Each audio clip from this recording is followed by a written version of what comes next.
ప్రభువైన యేసుక్రీస్తు నామమున చేరొచ్చిన మీ అందరికీ నా హృదయపూర్వక వందనాలు. దేవుని వాక్యం చదువుకుందాం. కీర్తన గ్రంథం 29వ కీర్తన. ఈ దినాల్లో స్వరం అనే అంశాన్ని, ప్రభువైన యేసుక్రీస్తు స్వరాన్ని మనం మొదటి సందేశంలో విన్నాం. 29వ కీర్తన కొన్ని వచనాలు నేను చదువుతున్నాను. దైవపుత్రుల యెహోవాకు ఆరోపించుడి, ప్రభావ మహాత్యమును యెహోవాకు ఆరోపించుడి. యెహోవా నామమునకు చెందవలసిన ప్రభావమును ఆయనకు ఆరోపించుడి. ప్రతిష్ఠితములుగా ఆభరణం ధరించుకుని ఆయన ఎదుట సాగిలపడుడి. యెహోవా స్వరము జలముల మీద వినబడుచున్నది. మహిమగల దేవుడు ఉరుము వలె గర్జించుచున్నాడు. ఆఖరి మాట, యెహోవా తన ప్రజలకు సమాధానం కలుగజేసి వారిని ఆశీర్వదించును. యోహాను సువార్త 10వ అధ్యాయం 27వ వచనం చదువుకున్నాం. యోహాను సువార్త 10వ అధ్యాయం 27వ వచనం. నేను నా గొర్రెలను నా స్వరం వినును, నేను వాటిని ఎరుగుదును, అవి నన్ను వెంబడించును, నా స్వరము వినును. ప్రకటన గ్రంథం దీపస్తంభం మధ్య సంచరించువాడు చెప్పు సంగతులు ఏమనగా, నీ క్రియలు, నీ కష్టమును, నీ సహనమును నేను ఎరుగుదును. 7వ వచనం. చెవి గలవాడు ఆత్మ సంగములతో చెప్పుచున్న మాట వినుగాక. 11వ వచనం. సంగములతో ఆత్మ చెప్పుచున్న మాట చెవి గలవాడు వినుగాక. 17వ వచనం. సంగములతో ఆత్మ చెప్పుచున్న మాట చెవి గలవాడు వినుగాక. అదే అధ్యాయం ఆఖరి వచనం 29వ వచనం. సంగములతో ఆత్మ చెప్పుచున్న మాట చెవి గలవాడు వినుగాక. 3వ అధ్యాయం 6వ వచనం. సంగములతో ఆత్మ చెప్పుచున్న మాట చెవి గలవాడు వినుగాక. 13వ వచనం. సంగములతో ఆత్మ చెప్పుచున్న మాట చెవి గలవాడు వినుగాక. ఆఖరిగా 3వ అధ్యాయం ఆఖరి వచనం. సంగములతో ఆత్మ చెప్పుచున్న మాట చెవి గలవాడు వినుగాక. Spirits voice.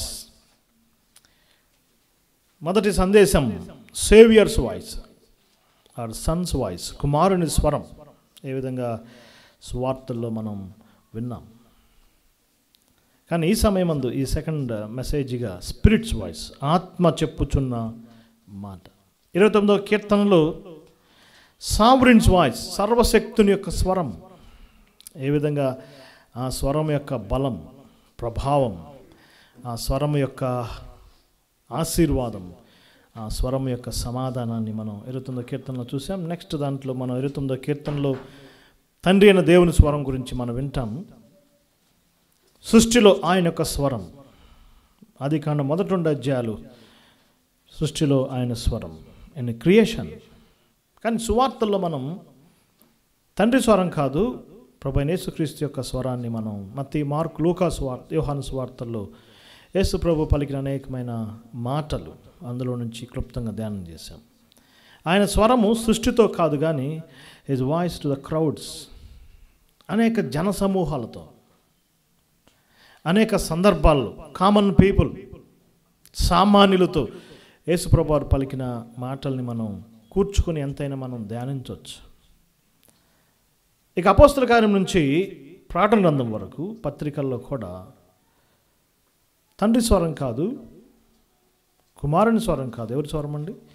పరిశుద్ధాత్మ యొక్క స్వరం, స్పిరిట్స్ వాయిస్.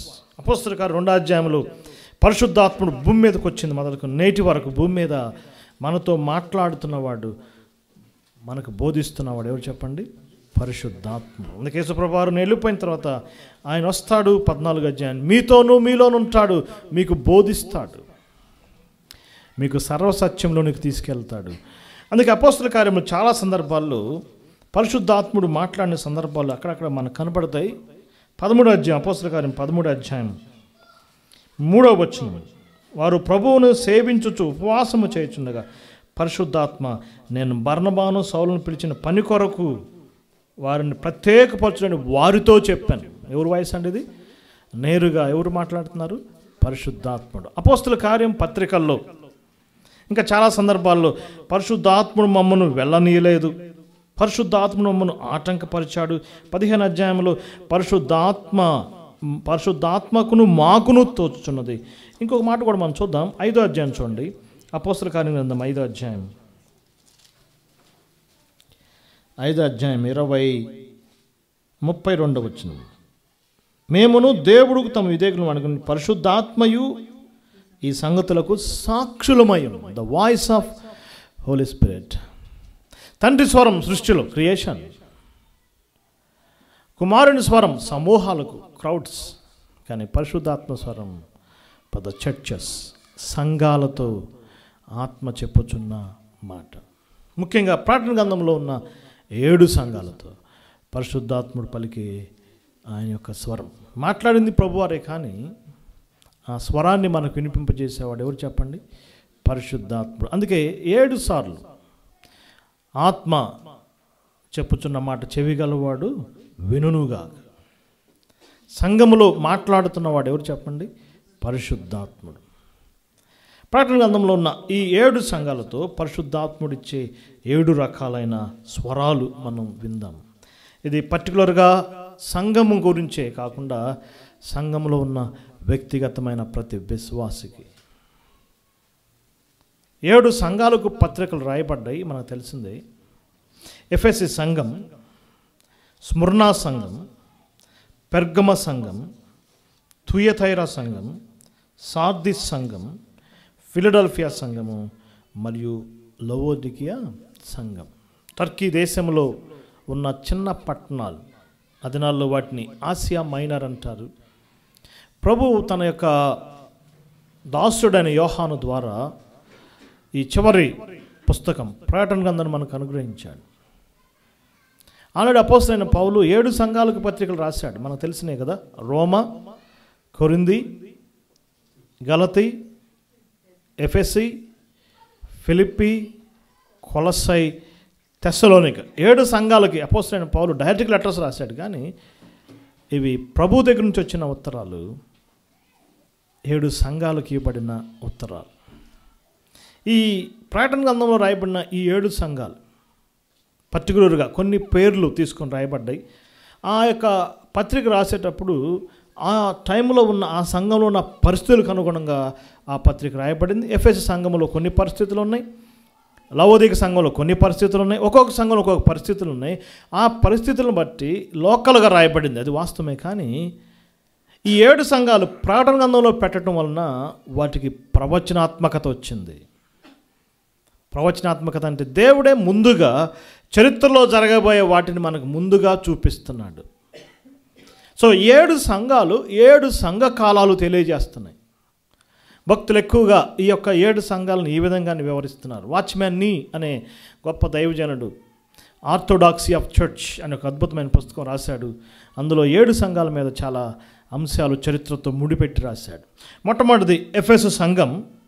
జస్ట్ ఒక 5-10 నిమిషాలు మనం ఒక ఇంట్రడక్షన్ ఉంటే మనకు ఆత్మస్వరం భరత్నర్ అసెంబ్లీకి ఏం వినపడుతుందో మనం విందాం.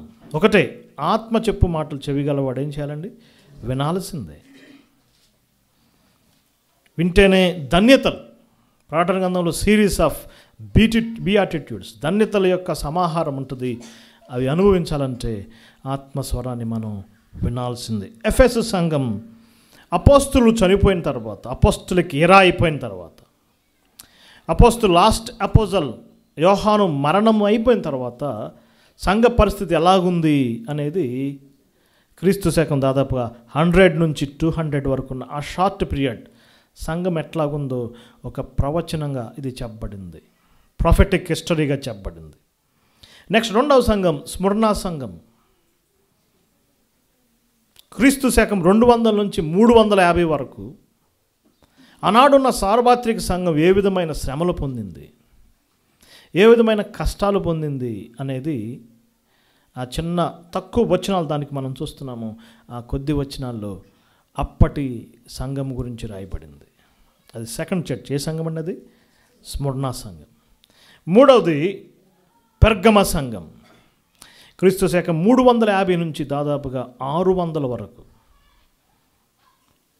సంఘం ఏ విధంగా చీకటిలోకి వెళ్ళిపోయింది, సాతానుతో ఎలా కలిసిపోయింది, ఏ విధంగా చర్చ్ చాలా పలచబడిపోయింది, చర్చ్ ఏ విధంగా లోకంతో కలిసిపోయిందో చెప్పబడింది. అది థర్డ్. 4వదిగా మనం చూస్తున్నాం తుయతైరా సంఘం. క్రీస్తు శకం 600 నుంచి దాదాపుగా కంటిన్యూ అవుతుంది. అది కూడా ఇంకా ఏ విధంగా క్రైస్తవ సంఘంలోకి విగ్రహాలు ప్రవేశించినాయి, ఏ విధంగా క్రైస్తవ సంఘము విలువలు పోగొట్టుకుంది, దేవుని చట్టాన్ని ఎలా మీరిందో దాని గురించిన విషయాలు రాయబడ్డాయి. ఇక 5వ సంఘము సార్దిస్ సంఘం. ఇది క్రీస్తు శకం 1400 నుంచి 1400 నుంచి ఏ విధంగా ఆ పతనమైపోయి చెడిపోయిన క్రైస్తవ సంఘం ఏ విధంగా అది పునరుద్ధానం చెందింది, రిఫార్మ్ అయింది, ప్రొటెస్టెంటినిజం ఎలా వచ్చిందో చెప్పబడింది. దాదాపు ఎక్కడి నుంచి అండి? క్రీస్తు శకం 1400 నుంచి మనం చూడవచ్చు. ఇక 6th సంఘం ఫిలడెల్ఫియా సంఘం. ఏ విధంగా దేవుడు ద్వారం తెరిచాడు, ప్రపంచవ్యాప్తంగా సార్వత్రిక సంఘం ఏ విధంగా ఉజ్జీవించబడింది, ఉజ్జీవాల కాలం 1800 నుంచి దాదాపుగా 1950 వరకు క్రైస్తవ సంఘం ఏ విధంగా ఉజ్జీవించబడిందో 6th చర్చ్ దాంట్లో ప్రవచనాత్మకంగా చెప్పబడింది. ఇక లాస్ట్ వన్ 14th కదండి, లౌదిక సంఘం. అది చదువుతుంటే మనకు అర్థమైపోయింది, అది ప్రస్తుత సంఘం. ప్రస్తుతం 1950 నుంచి లేకపోతే 1900 నుంచి టుడే వాట్ ఈజ్ హ్యాపెనింగ్. కాబట్టి 7 సంఘ కాలాలు 7 పీరియడ్స్గా చెప్పండి. మొట్టమొదటి సంఘాన్ని జాగ్రత్తగా పరిశీలన చేస్తే దానికి ఒక పేరు పెట్టవచ్చండి, లవ్లెస్ చర్చ్. ఏ చర్చ్? ప్రేమ లేని సంఘం. ఒకటే, నీ మీద ఒక నింద మోపుతున్నాను, నీకున్న మొదటి ప్రేమ నువ్వేం చేసావు? విడిచిపెట్టావు. రెండవ సంఘానికి ఏం పేరు పెట్టవచ్చు అంటే, నువ్వు నమ్మకంగా ఉన్నావు, లాయల్ చర్చ్. ఎన్నో టఫ్ టైమ్స్ ఎదుర్కొన్నావు, అయినా నువ్వు లాయల్గా ఉన్నావు, నమ్మకమైన సంఘం. మూడవ సంఘం లోకంలో కలిసిపోయింది, లిబరల్ చర్చ్. తన ఇష్టానుసారం కదా. లిబరల్గా అంటే ఏంటి? చూసి చూడనట్టు వదిలేస్తారు కదండి, లిబరల్గా ఉంటారు. టీచర్ ఏం చేస్తాడు? ఎగ్జామ్స్ వచ్చేటప్పుడు కొంతమంది స్ట్రిక్ట్గా ఉంటారు, కొంతమంది లిబరల్గా ఉంటారు. ఆ ఎగ్జామ్ చూసి రాస్తున్నా కూడా పట్టించుకోడు, లిబరల్. నాలుగవది, క్రైస్తవ సంఘంలో చాలా రకాలైన దేవునికి అయిష్టమైన ప్రవేశపెట్టబడింది, లాలెస్ చర్చ్. కట్టుబాట్లు ఎలాంటి లేని సంఘం కదా. Loveless church, loyal church, liberal church and lawless church. ఐదవది లైఫ్లెస్ చర్చ్. బ్రతుకుతుంది, ఉంది కానీ బతికి చచ్చినట్టు ఉందన్నమాట, కొన ఊపిరితో ఉన్నట్టుగా ఉంది. అందుకే దానికి ఏమని పేరు పెట్టామండి? Lifeless church. లైఫ్లెస్ చర్చే కాదు, ఇప్పుడు మనం ఫిలడెల్ఫియా సంఘానికి వస్తే లైకెండ్ చర్చ్, ఇష్టపడిన సంఘం. లివింగ్ చర్చ్ అని చెప్పొచ్చు, జీవము కలిగిన సంఘం. దేవుడు కోరుకున్న జీవం ఆ సంఘంలో కనపడింది. ఇక లాస్ట్ వన్, లౌదిక సంఘం గురించి. నువ్వు చల్లగా లేవు, వెచ్చగా లేవు కదా. కోల్డ్ ఆర్ హాట్, ఈ రెండు మిక్స్ అయితే ఏమవుతుంది? నాకు చిన్నప్పటి నుంచి ఒక డౌట్ ఏంటంటే, హాట్ వాటర్ ఉంది, బాగా హాట్ వాటర్ ఉంది, సపోజ్ 20 degrees హాట్ వాటర్ ఉంది, 100 degrees హాట్ వాటర్ ఉంది. ఈ రెండు మిక్స్ చేస్తే 20 + 100 ఎంత అవ్వాలి? 120 అవుతుందా లేకపోతే తగ్గుతుందా? మేము పరిచయం చేయాలి. నులివెచ్చని స్థితి, లూక్ వామ్నెస్, లూక్ వామ్ చర్చ్. 7 churches, 7 periods, 7 perspectives. ఈ యొక్క 7 సంఘాలతో పరిశుద్ధాత్ముడు తన వాయిస్ తీసుకొచ్చాడు. మనం చేయాల్సిన పని ఏంటంటే, ప్రతి సంఘంలో 7 లక్షణాలు ఉంటాయి. కొన్ని సంఘాల్లో ఒక లక్షణం ఉండొచ్చు, కొన్ని సంఘాల్లో 2 ఉండొచ్చు, కొన్ని సంఘాల్లో 7 ఉండొచ్చు. దేని స్తోత్రం, మనం 6th చర్చ్ పోలి ఉంటే ఎంత బాగుంటుంది. ఈ 7 సంఘాల్లో 2 సంఘాలను మాత్రమే ప్రభువారు మెచ్చుకున్నాడు. దాదాపుగా 5 సంఘాలకి ఏదో ఒక రకం ఏమైంది చెప్పండి, ఆయన నొచ్చుకున్నాడు. మెచ్చుకోవటం లేదా నొచ్చుకోవటం, ఏదో ఒకటి జరగాల్సింది. Condemnation or compliment. చూద్దాం మరి. మొట్టమొదటి సంఘంతో ఆత్మ చెప్పుతున్న మాట, ఎఫెసు సంఘం. అపోస్తులు చనిపోయిన తర్వాత ఆనాటి క్రైస్తవ సంఘం చాలా కష్టపడ్డారు. చూడండి, ఆ మాటలు ఉంటాయి. రెండవ వచనం, నీ క్రియలు, నీ కష్టము, నీ సహనము నేను ఎరుగుదును. అపోస్తులాగా చాలా ప్రయత్నం చేశారు, చాలా ప్రయాసపడ్డారు, కానీ మూడవ వచనం, మొదటి ప్రేమ నీవు విడిచితివి. జనరల్గా ఎప్పుడైనా సరే కొత్తగా చర్చ్ ప్రారంభమైనప్పుడు అందరూ హ్యాపీగా ఉంటారు కదండి. అందరూ ఒకరి పట్ల ఒకరు ఏం చూపిస్తారు చెప్పండి? ప్రేమ చూపిస్తారు. చాలా సంవత్సరాల క్రితం ఒక సంఘం ఇలానే చేసింది. చర్చ్ పెట్టిన తర్వాత హైదరాబాద్లోనే అందరూ హ్యాపీగా కంటిన్యూ అయ్యారు. చాలా మంచిగా ఎంజాయ్ఫుల్గా ఆత్మీయంగా సంఘం కొనసాగుతుంది. ఆదివారం మనం ఎక్కువ సమయం దేవునిలో గడపాలి, ఎక్కువ సమయం మనం ప్రార్థన చేద్దాం కాబట్టి, వంటల వల్ల లేట్ అవుతుంది కాబట్టి అందరం కలిసి భోజనం చేద్దాం ఇక్కడే అని ఒక్కొక్కరు ఒక ఐటెం తెమ్మన్నారండి. ఒకళ్ళేమో కర్రీ, ఒకళ్ళేమో రైస్, ఒకళ్ళేమో చట్నీ, ఒకళ్ళేమో ఉన్నాయి కదా డిఫరెంట్ ఐటమ్స్. 2-3 నెలలు బాగానే ఉంది, హ్యాపీ కంటిన్యూ అవుతుంది. ఇక స్లోగా చిన్న చిన్న సమస్యలు స్టార్ట్ అయింది. ఒకరికేమో ఎగ్ రాలేదని, ఒకరికేమో చికెన్ ముక్క రాలేదని, ఒకరికేమో చెప్పండి గులాబ్ జామ్ రాలేదని, స్లోగా స్టార్ట్ అయింది. చివరికి ఆ సంఘం మళ్ళీ డివైడ్ అయిపోయింది. సేమ్ ఎగ్జాక్ట్ వే అపోస్తుల టైంలో ఎంతో ప్రేమతో కంటిన్యూ అయింది. అందరూ తమకున్న చరస్థిరాస్తులు అమ్మారు, ఒకరినొకరు ప్రేమించుకున్నారు. పత్రికలో మనం చూస్తున్నాం ఫస్ట్ సెంచరీ యొక్క లవ్ ఎంత అద్భుతమైంది. ఎప్పుడైతే అపోస్తులు చనిపోయారో వారిలో ప్రేమ మసకబారింది, స్లోగా తగ్గిపోయింది. రోజు ప్రార్థనకు వచ్చేవాళ్ళు వారానికి ఒకసారి ఆట మొదలుపెట్టారు. దేవుని కొరకు బాగా సమర్పించేవాళ్ళు వారి యొక్క రేషన్ కూడా తగ్గించారు. దేవుని కొరకు ఎక్కువ టైం ప్రయాసపడేవాళ్ళు సపోజ్ వారంలో 20 గంటలు ప్రభు కొరకు ప్రయాసపడేవాళ్ళు ఇప్పుడు ఏమైంది చెప్పండి? ప్రయాసపడుతున్నారు. 20 అవర్స్ ఏమైంది? Just 2 hours. ఆ కాంటెక్స్ట్లో చెప్పబడింది. అంత బాగానే ఉంది, కానీ ఆ మొదటి ప్రేమ నా పట్ల నీకు లేదు, నా పట్లే కాదు సహోదరుల పట్ల నీకు లేదు. కాబట్టి వాయిస్ ఆఫ్ కరెక్షన్. సో మొట్టమొదటిది ఆత్మస్వరం మనకిచ్చే గొప్ప అంశం ఏంటంటే నిన్ను నువ్వు సరి చేసుకో. ఏ స్థితి యందు పడిపోయావో కదా, ఆ మాటలు ఉంది కదండి. ఏ స్థితి యందు 2వ అధ్యాయం 4వ వచనం, ఆయనను మొదట నీకున్న ప్రేమను నీవు వదిలితువని నీ మీద ఒక తప్పు ఒకటి మోపుచున్నాను. ఏ స్థితి యందు పడిపోయావో జ్ఞాపకం చేసుకో, ఆ మొదటి క్రియలు మళ్ళీ చేయి. ద సేమ్ లెవెల్కి రా, ద సేమ్ లవ్. అందుకే కొరింథీయులకు రాసిన మొదటి పత్రిక 13వ అధ్యాయం అందరికి బాగా తెలిసింది కదండి. ప్రేమ గురించి చేయబడిన గొప్ప అంశం. ప్రేమ ఉప్పొంగదు. ప్రేమ 13వ కీర్తన ఉన్నాయి కదా, చాలా లక్షణాలు ఇవ్వబడ్డాయి.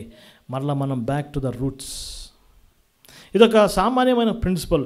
మనం ఎక్కడ పడిపోయామో అక్కడి నుంచే లేపబడాలి, అక్కడి నుంచే పునరుద్ధరించబడాలి. దేవుని వాక్యంలో ఆ ప్రిన్సిపల్ మనం చూస్తున్నాం. ఆదికాండం 13వ అధ్యాయంలో అబ్రహాము ఎక్కడైతే తన మొదటి బలిపీఠం కట్టాడో అక్కడ నుండే మళ్ళీ పునరుద్ధరణ జరిగింది. ద సేమ్ ప్రిన్సిపల్ ఈ యొక్క మధ్యాహ్న సమయం నందు పరిశుద్ధాత్ముడు ఆయన ఇస్తున్న వాయిస్ ఆఫ్ కరెక్షన్. చాలామందికి కరెక్షన్ ఇంపార్టెంట్, ఇష్టం ఉండదు కదండి. సరి చేసుకోమంటే వాళ్ళు అనే మాట ఏంటి? నిన్ను సరి చేసుకో ముందు అంటారు జనరల్గా ఎవరైనా కదండి.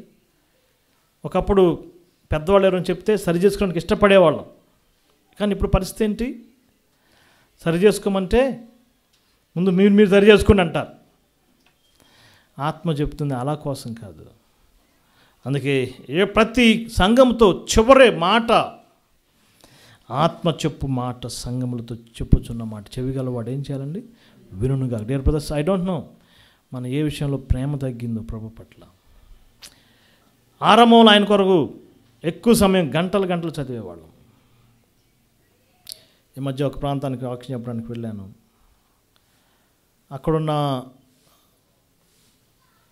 బ్రదర్స్ చాలా గొప్ప సాక్ష్యం చెప్పారు. ఆ అన్న నైట్ 10 o'clockకి బైబిల్ తీసుకుని కూర్చున్నాడంటే మార్నింగ్ 4 వరకు చదివేవాడంట. మాకే ఆశ్చర్యం కలిగేది. నైట్ 10కి కూర్చుంటే ఎప్పటి వరకు అండి? 4 వరకే. కానీ ఇప్పుడు లేదు. ఇంకొంతమంది ఏదో ఒకటి ప్రభు పట్ల మనకి ప్రేమ తగ్గిందేమో. డియర్ బ్రదర్స్, ఆ వాయిస్ మనం సరి చేసుకో. రెండోది మనం చూస్తున్నాం చూడండి, స్మరణ సంఘంతో చెప్పబడింది. స్మరణ, మిర్ అనే పదంలో నుంచి వచ్చింది, చేదు, శ్రమలు. ఇది క్రీస్తు శకం 200 నుంచి 350 వరకు కంటిన్యూషన్ పీరియడ్లో మనం చూస్తాం. రోమా చక్రవర్తులు క్రైస్తవ సంఘం ప్రబలిపోతున్నప్పుడు, విస్తరిస్తున్నప్పుడు వాళ్ళు ఒక కన్క్లూజన్కి వచ్చారు. క్రైస్తవ్యాన్ని మనం అణగొట్టాలంటే శ్రమలు పెట్టాలి, హింసలు పెట్టాలి. అందుకే క్రైస్తవ సంఘ చరిత్రలో క్రీస్తు శకం 200 నుంచి 350 వరకు పడిన శ్రమలు భయంకరమైన శ్రమలు. హతసాక్షులు అనే పుస్తకం చదవండి. జాన్ నాక్స్ చాలా అద్భుతమైన రాశాడు. అసలు ఆ ప్రతి పేజ్ మనం చదువుతుంటే భయకంపితులు అవుతాం. కొంతమంది సలసల కాగి నూనెలో వేశారు, సింహాలకు ఎర్ర వేశారు, తల్లులనైతే పిల్లలను లాగి సింహాలకు వేసేవాళ్ళు. ఒక్కరు కూడా చెక్కు చెదరకుండా విశ్వాసం నిలబడ్డారు. అందుకే నీ శ్రమను దరిద్రతను నేను ఎరుగుదును. 9వ వచనం, అయినను నీవు ధనవంతుడివి. వాయిస్ ఆఫ్ కంఫర్ట్, ఆదరణ స్వరం, పరిశుద్ధాత్మ స్వరం. యేసుప్రభువు వారు చెప్పాడు ఆల్రెడీ, యోహాను సువార్త 14, 15, 16 ఆదరణకర్తను మీ వద్దకు పంపిస్తున్నాను. పరిశుద్ధాత్మ యొక్క ఆదరణ, శ్రమల్లో ఉన్నవారికి, దరిద్రతలో ఉన్నవారికి ఆయన ఇచ్చే ఆదరణ స్వరం. ఏ విధంగా నేను చేరుకుంటాడు నాకు తెలియదు, కానీ ఎట్టి శ్రమలో ఉన్న ఆయన ఆదరించబడతారు. నేటి ఇండియాలో కూడా అలానే అనుకుంటున్నారు. జీవోస్ తీసుకొస్తే, కష్టాలు తీసుకొస్తే సంఘాన్ని కనుమరుగు చేయొచ్చు అనుకుంటున్నారు, కానీ వాళ్ళ వల్ల కాదు. రోమా సామ్రాజ్యంలో క్రైస్తవ్యం ఇంకా విస్తరించింది. శ్రమల ద్వారా విస్తరణ కలిగింది. మనందరూ తెలుసు కదా, నిర్గమాకాండం 1వ అధ్యాయం బహుశా 7వ వచనం అనుకుంటా. పాత నిబంధనలో దేవుని ప్రజలు ఇశ్రాయేలును శ్రమ పెట్టే కొలది వారు ఏమయ్యారు చెప్పండి? విస్తరించి ప్రబలారు. శ్రమలు సంఘానికి అవసరమే. నిర్గమాకాండం చూద్దాం. Parallels, old testament people and new testament people. శ్రమను దరిద్రతను నేను ఎరుగుతున్నాను, అయినను నీవు ధనవంతుడివి అనే కంఫర్ట్ వర్డ్స్. ఎంత మంచి ఆదరణకరమైన వాక్యం అని చూద్దాం మాట. నిర్గమాకాండం 1వ అధ్యాయం. శ్రమ పెట్టిన కొలది వారు విస్తరించి ప్రబలిరి. శ్రమల్లో ప్రోగ్రెషన్ ఉంటుంది. అపోస్తలుల కార్యం 8వ అధ్యాయం 1వ వచనం, ఆ కాలమందు యెరూషలేములోని సంఘమునకు గొప్ప హింస కలిగినందున అపోస్తలు తప్ప అందరూ యోదయ సమరయకు చెదిరిపోయారు. ఏ కలిగిందంటండి? గొప్ప హింస. చర్చిగా లోకానిక?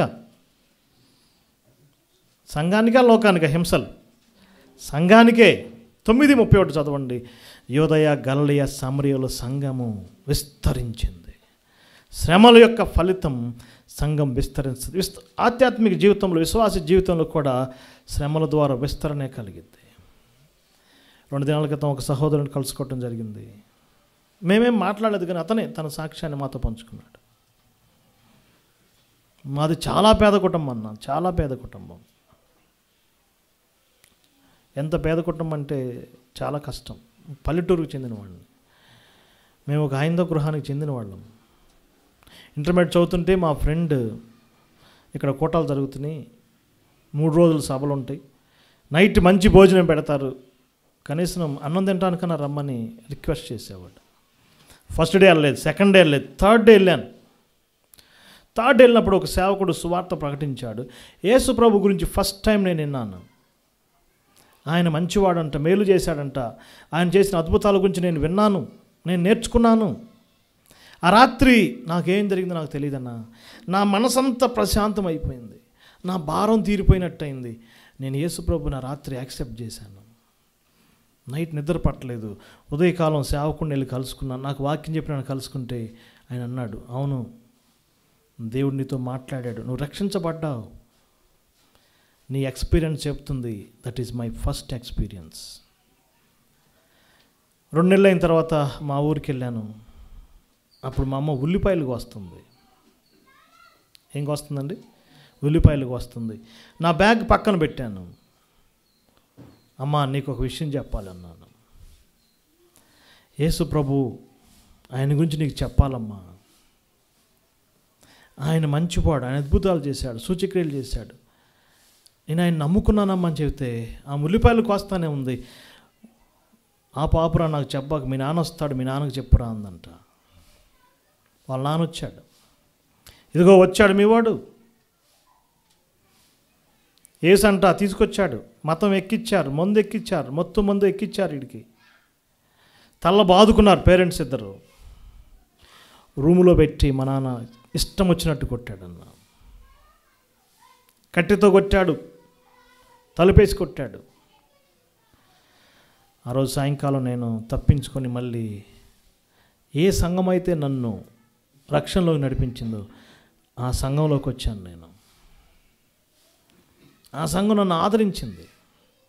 ఇంటర్మీడియట్ అయిపోయింది, డిగ్రీ అయిపోయింది, MBA చేశాను కర్నూలులో. ఇప్పుడు నాకు శాలరీ 80,000. నా యొక్క జర్నీ అంతా నేను చూస్తే దేవుడిచ్చిన ఆదరణ, ఆ యొక్క పరిశుద్ధాత్మ యొక్క ఆదరణ ఎంత గొప్పది అని చెప్పాడు. 2 దినాల క్రితం చాలా సాక్ష్యం ఉండదు. ఎట్టి స్థితిలో ఉన్న ఆదరిస్తాడు. అందుకే అక్కడ మాట, నీ శ్రమను దరిద్రత నేను ఎరుగుదును, నీవు ధనవంతుడివి. Go head. స్మరణ సంఘము శ్రమలో ఉన్న సంఘం, కానీ పరిశుద్ధాత్మ స్వరం ఏ స్వరం?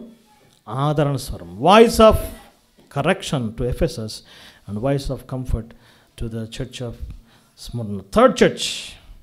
సో ఎప్పుడైతే సంఘము శ్రమలో విస్తరించిందో, ఇప్పుడు రోమా చక్రవర్తులు రూట్ మార్చారు. ఎన్ని శ్రమలు పెడుతున్న సంఘం ఏమవుతుంది చెప్పండి? విస్తరిస్తుంది. కాబట్టి అసలు శ్రమలు లేకుండా చేస్తే సంఘం ఆపొచ్చు కదా అని చెప్పి సాతాను రూట్ మార్చి ఏం చేశాడంటే, యేసు ప్రభువుని నమ్ముకున్న వాడికి ఉద్యోగం ఫ్రీ. యేసు ప్రభువుని ఎవరైనా నమ్ముకుంటే రేషన్ ఫ్రీ. యేసు ప్రభువుని నమ్ముకుంటే ఏది ఫ్రీ? ఇల్లు ఫ్రీ. యేసు ప్రభువుని నమ్ముకుంటే మీకు మంచి పొజిషన్ ఇస్తామనేసరికి ఇప్పుడు అందరూ దేని కొరకు చెప్పండి? దేని కొరకు నమ్ముకున్నారు? ఇల్లు కొరకు, రేషన్ కొరకు. శ్రమలు పెడితే సంఘం విస్తరిస్తుంది. కాబట్టి శ్రమలు లేకుండా చేస్తే చాలా మంచిదని కాన్స్టాంటైన్ చక్రవర్తి, క్రీస్తు శకం 350 నుంచి, డియర్ బ్రదర్స్, తర్వాత చక్రవర్తులు క్రైస్తవ్యాన్ని లోకంతో కలిపేశారు. సో అనూహ్యంగా క్రైస్తవ సంఘం ఏమవుతుంది? నెంబర్స్ ఏమవుతున్నాయండి? వితిన్ ఇయర్స్కి జంప్ అయిపోయింది. వాస్తవం ఏంటంటే ఇన్వార్డ్, లోపల మార్పు లేదు, కానీ బయట అందరికీ పేర్లు మార్చేశారు. Martin, Matthews, Paul, Mary. ఎందుకంటే నేను ప్రభుని నమ్ముకున్నాను. నిజంగా రక్షించబడ్డారా? ఈనాడు హిందూ సోదరులు కూడా బాధపడుతున్నది, ఈ క్రైస్తవులు డబ్బులు ఇచ్చి కన్వర్ట్ చేస్తున్నారు. No no no. ఆ బ్యాచ్ ఉన్నారు, బట్టలు ఇచ్చి, డబ్బులు ఇచ్చి, హాస్పిటల్స్ కట్టి క్రైస్తవంలోకి మార్చే వాళ్ళు ఉన్నారు. అది వేరే విషయం. కానీ సువార్త ద్వారా మారాలి. కానీ అక్కడ మనం చూస్తున్నాం చూడండి, 12-13 వచనాల్లో, సాతాను సింహాసమున స్థలములో నువ్వు కాపురం ఉన్నావు. ఇప్పుడు చర్చ్ యునైట్ అయిపోయింది కదా. పెర్గమస్ అంటే స్నేహము అని అర్థం. లోకంతో కలిసిపోయింది. అసలు ఆ టైంలో ఏది సంఘమో ఏది లోకమో అర్థం కాలేదు. మొదటి శతాబ్దం సంఘం ఎక్కడుంది అంటే లోకంలో ఉంది. సంఘమా నువ్వు ఎక్కడున్నావంటే నేను లోకంలో ఉన్నాను. ఆ టైంలో లోకమా నువ్వు ఎక్కడున్నావంటే ఏమన్నా చెప్పండి? నేను సంఘంలో ఉన్నాను. కానీ ఇలాంటి సంఘానికి వాయిస్ ఆఫ్ కండెమనేషన్, ఆయన తీర్పు తీరుస్తున్నాడు. 14 వచ్చిన, నీ మీద కొన్ని తప్పులు మోపవలసి ఉన్నది. విగ్రహాలు బలిచ్చిన వాటి తింటున్నావు, జారత్వము, ఇంకా మిగిలిన ఎన్నో చెప్పాడు. Voice of condemnation. మన ఆధ్యాత్మిక జీవితంలో ఏం విగ్రహాలు ఉండేవి మనం చూద్దాం. మన ఆధ్యాత్మిక జీవితంలో మనం లోకంతో వియ్యముందామేమో చూద్దాం. మన ఆధ్యాత్మిక జీవితంలో ఫ్రెండ్షిప్ విత్ ద వరల్డ్, ఈ లోక స్నేహం దేవునితో ఏం చెప్పండి? వైరమని మీరు ఎరగరా? పరిశుద్ధాత్మ నేరుగా కండెమనేషన్, తీర్పు తీరుస్తున్నాడు. డియర్ బ్రదర్స్, నీ జీవితంలో ఏముందో నాకు తెలియదు. మనకి వాయిస్ ఆఫ్ కండెమనేషన్, తప్పు మోపవలసి వచ్చింది. అందుకే లేఖనాల ద్వారా ఆ మాట మనకు రాయబడి ఉంటుంది.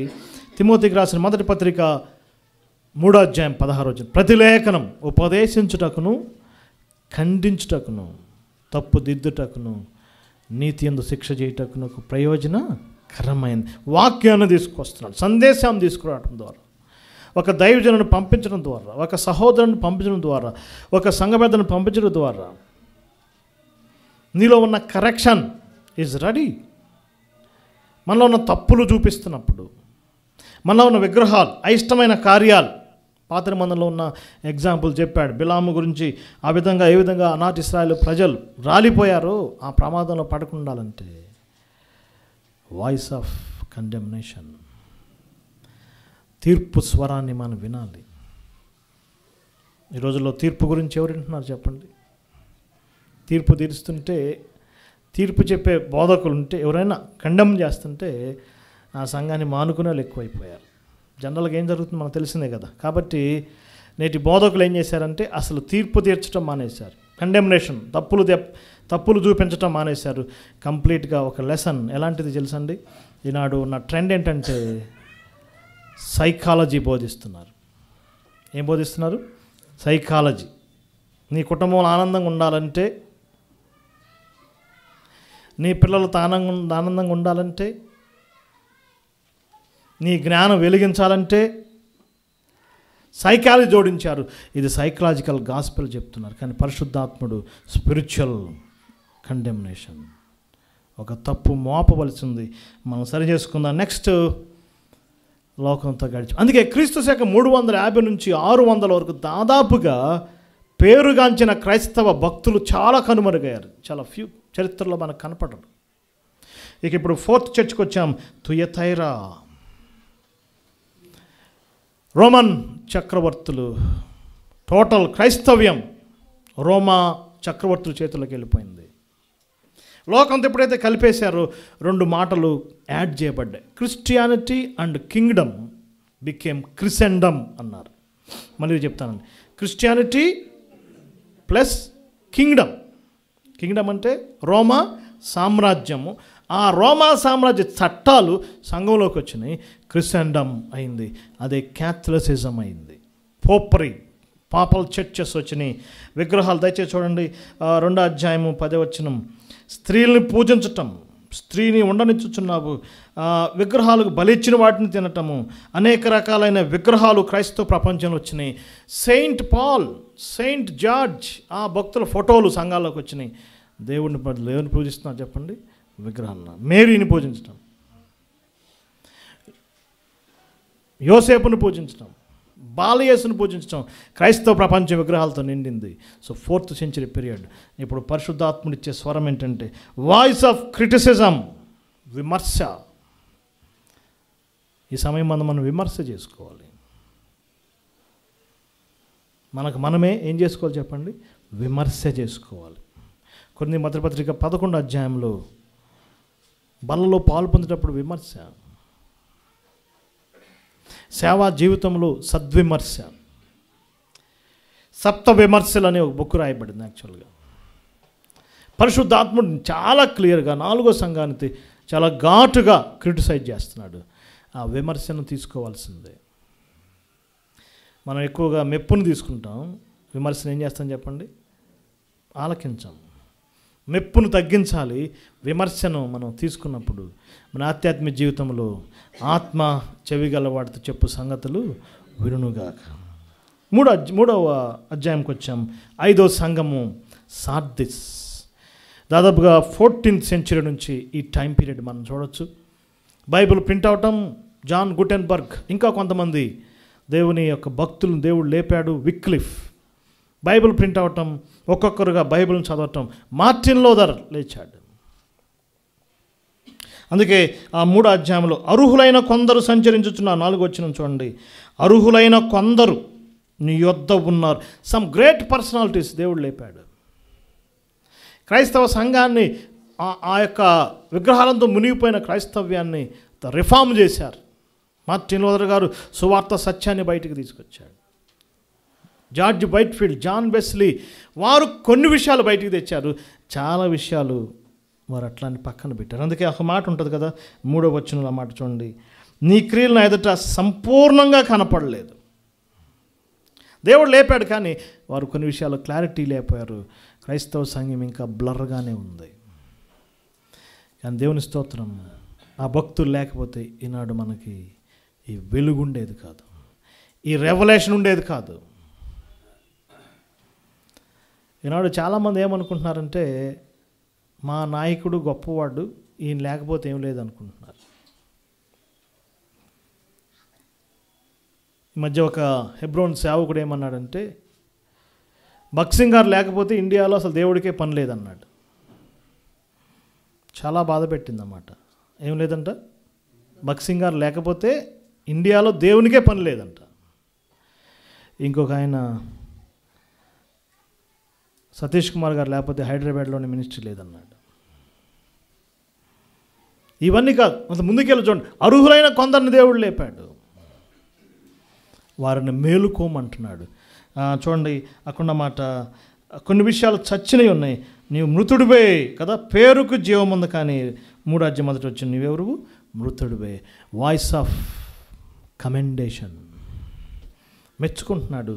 తర్వాత పరిశుద్ధాత్ముడు చేసే గొప్ప పని ఏంటంటే, మనలో ఉన్న గుడ్ క్యారెక్టర్స్ని ఫస్ట్ మెచ్చుకుంటాడు. స్నేహితులారా, ఒక్కటి మంచి క్యారెక్టర్ ఉండా చాలు, ఒకటి మంచిది, ఒక మంచి పని ఉండా చాలు, ఫస్ట్ దాని గురించి ఆయన మెచ్చుకుంటాడు. యేసుప్రభువారు ఈ లోకంలో ఉన్నప్పుడు కూడా ఆయన అనేక మందిని మెచ్చుకోలేదా? బేతనీ మరియను మెచ్చుకోలేదా చెప్పండి? కనాను స్త్రీని మెచ్చుకోలేదా? శతాధిపతిని మెచ్చుకోలేదా? Voice of commendation. Dear brothers, మనలో ఏమాత్రం కొంచెం లైట్ ఉన్నా, కొంచెం లైఫ్ ఉన్నా ఆయన మనల్ని వాడుకుంటాడు. ఆ కొద్దిగన్నా ఉందా ఆత్మస్వరం, వాయిస్ ఆఫ్ కమెండేషన్.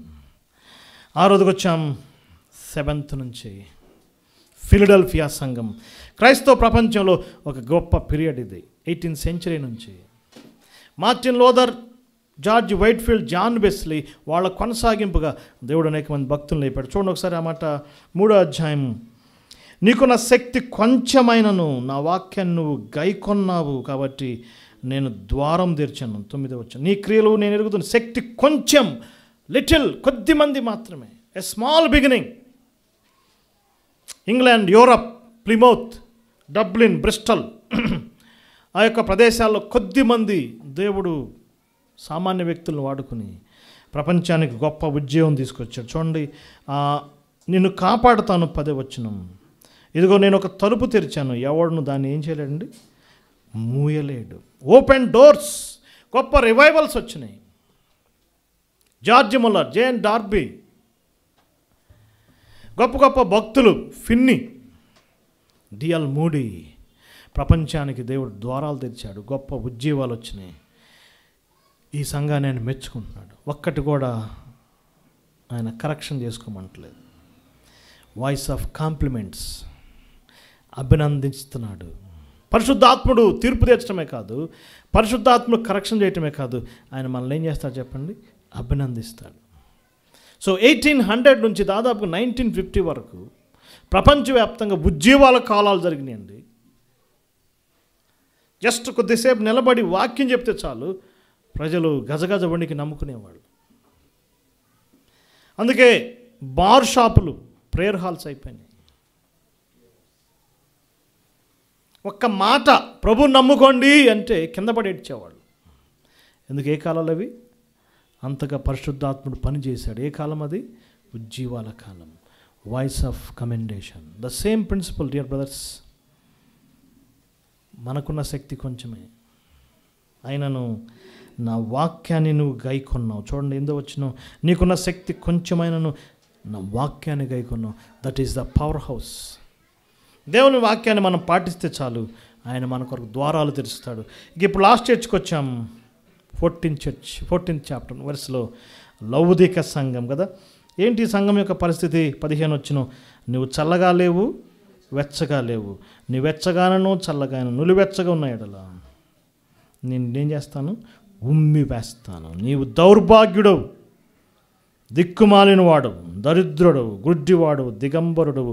ఇవి ఓకే, నో ప్రాబ్లం. ఈ తిట్లతో ప్రాబ్లం లేదు కదా, వీటి పెద్ద ప్రాబ్లం కాదు. ఇంకంతకు మించి మాట్లాడకూడదు.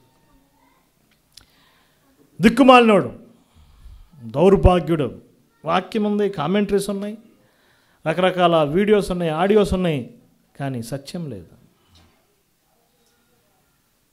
అనేకమైన వందల పాటలు ఉన్నాయి, ప్రాసలతో కూడిన పాటలు ఉన్నాయి, మనోరంజకమైన పాటలు ఉన్నాయి, కానీ ఉద్యమం లేదు కదా. అందుకే ఏమంటున్నాడు చెప్పండి? నీవు దరిద్రుడివే. సో ఏమంటున్నాడు చివరికి? మారు మనసు పొందుము కదా. 30 వచనం, 20 వచనం, తలుపు నద్దుండి తట్టుచున్నాను, నా స్వరం విని ఏం చేయాలి? తలుపు తీయాలి. మారు మనసు పొందు, వాయిస్ ఆఫ్ కన్వర్షన్. ఆశ్చర్యంగా ఈనాడు మన లోకాన్ని మారు మనసు పొందమంటున్నాం, కానీ 7వ సంఘంకి వచ్చేసరికి దేవుడు ఏమంటున్నాడు తెలుసండి? సంఘాన్నే ఏమంటున్నాడండి? మారు మనసు పొందు. ఎందుకంటే ఆఖరి సంఘం యొక్క స్పెషాలిటీ ఏంటంటే అటు లోకంలో ఉండొచ్చు, ఇటు దేవుడిలో ఉండొచ్చు. మార్నింగ్ సినిమా హాల్కి వెళ్ళొచ్చు, సాయంకాలం ప్రేయర్ హాల్కి రావచ్చు, నో ప్రాబ్లం. అటు రాజకీయంగా ఉండొచ్చు, ఇటు దేవునిలో ఉండొచ్చు. ఈ మధ్య హైదరాబాద్లోనే ఒక సేవకుని అన్న బ్రదర్, ఆయన బాపట్ల వెళ్ళి నేను వేరే చోటకి వెళ్ళాడంట. నేను సీట్ ఇస్తే నేను పోటీ చేస్తాను అంటున్నాడంట. నేను ఆశ్చర్యపోయాను. ఏమిస్తే? సీట్ ఇస్తే పోటీ చేస్తాను. ఈ లోకంలో రకరకాలుగా world and church look warmness.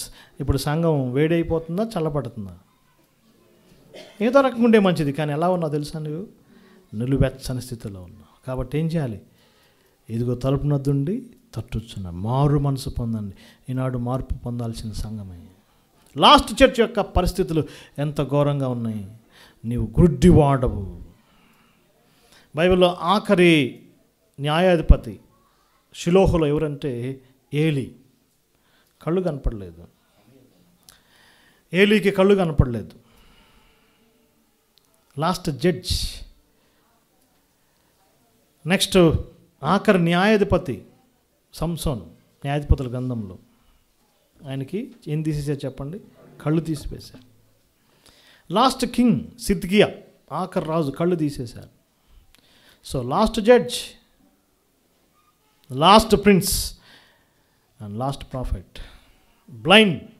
Last church కూడా ఇప్పుడు ఏంటి చెప్పండి? గుడ్డి సంఘం. కానీ ఆయన అంటున్నాడు, ఇదిగో నేను కాటుకి ఇస్తాను, నా దగ్గర నువ్వు వాటిని కొనుక్కొని మారు మనసు పొందు. Voice of conversion. మనం మారు మనసు పొందాలని ప్రభు కోరుకు ఆత్మ మనతో మాట్లాడుతున్నాడు. ఒక సండే స్కూల్ ప్రోగ్రాంలో సండే స్కూల్ టీచర్ అడిగాడంట, ఇదిగో తలుపు నద్దుండి తట్టుచున్నాను అని అన్నాడు కదా ప్రభువారు. యేసుప్రభువారు బయటుండి లోపల వాళ్ళని తలుపు తీయమంటున్నాడా, లోపలుండి బయట వాళ్ళని తలుపు తీయమంటున్నాడా అని అడిగాడంట పిల్లల్ని. ఇదిగో తలుపు నద్దుండి ఏం చేస్తున్నాను? తట్టుచున్నాను అన్నాడు కదా. అవుట్ సైడ్ ఉండి ఇన్సైడ్ వాళ్ళని తీయమంటున్నాడా, ఇన్సైడ్ ఉండి అవుట్ సైడ్ వాళ్ళని తీయమంటున్నాడా? చెప్పండి గ్లోరీ.